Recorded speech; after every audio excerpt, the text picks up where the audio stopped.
Psycho నీది 10th class paper leak చేసిన batch, నాది స్టాన్ఫర్డ్ హిస్టరీ ఉన్న బ్యాచ్. టీచర్ని లిక్కర్ షాప్ ముందలు నిలబెట్టిన ఘనత మీది. టీచర్ని సింగపూర్కి ట్రైనింగ్ పంపించిన ఘనత మాది. 5 ఏళ్ళలో ఒక్క టీచర్ పోస్ట్ భర్తీ చేయలేని ఘనత మీదవుతే, మేము అధికారంలోకి వచ్చిన తొలి సంవత్సరంలోనే 16,000 టీచర్ పోస్టులు భర్తీ చేసిన ఘనత మాది. జాబ్ క్యాలెండర్ అని సాక్షి క్యాలెండర్ మీరిస్తే ఏకంగా సంవత్సరం పూర్తయిన తర్వాత అద్భుతంగా 10,000 ఉద్యోగాలతో జాబ్ క్యాలెండర్ కూడా విడుదల చేసిన బ్యాచ్ మాది. నువ్వంటే నీ కొడుకు ఇంకా చేతగాని మాటలు. రైమింగ్ కోసం ట్రై చేస్తాడు. జగన్మోహన్ రెడ్డి గారు 10th క్లాస్ పేపర్లని ఎత్తుకుపోయాడంట. ఈ ముద్దపప్పు పక్క నుండి చూశాడా ఎత్తుకుపోతుంటే, లేదా ఆ పేపర్లు అందించాడా? ఏం మాట్లాడుతున్నాడు?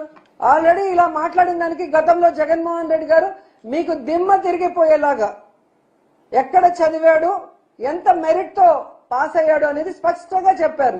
లోకేష్ గారు రైమింగ్ కోసం మహానాడులో చవకబారు మాటలు మాట్లాడటం కాదు. మీకు దమ్ము ధైర్యం ఉంటే మీ చదువు గురించి, మీ సంస్కారం గురించి కోలా కృష్ణమోహన్ గారు చెప్పిన నిజాల్ని ఆ మహానాడులో డిజిటల్ స్క్రీన్ మీద ప్లే చేసే ధైర్యం మీకుందా, దమ్ముందా అని అడుగుతున్నా. అది మీరు వేయండి. వేస్తే రాష్ట్ర ప్రజలందరికీ తెలుస్తుంది మీ చదువు, మీ సంస్కారం, మీరేంటి అనేది అందరికీ తెలుస్తుంది. మళ్ళీ పెద్ద బిల్డప్ మాటలు.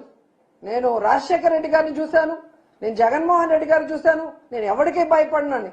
జూమ్ లోకి కొడాలి నాని వంశీ వస్తేనే భయపడి పారిపోయి ప్యాంటు తడుపుకున్న నువ్వు ఎందుకు నీకు బిల్డప్ మాటలు చెప్పు?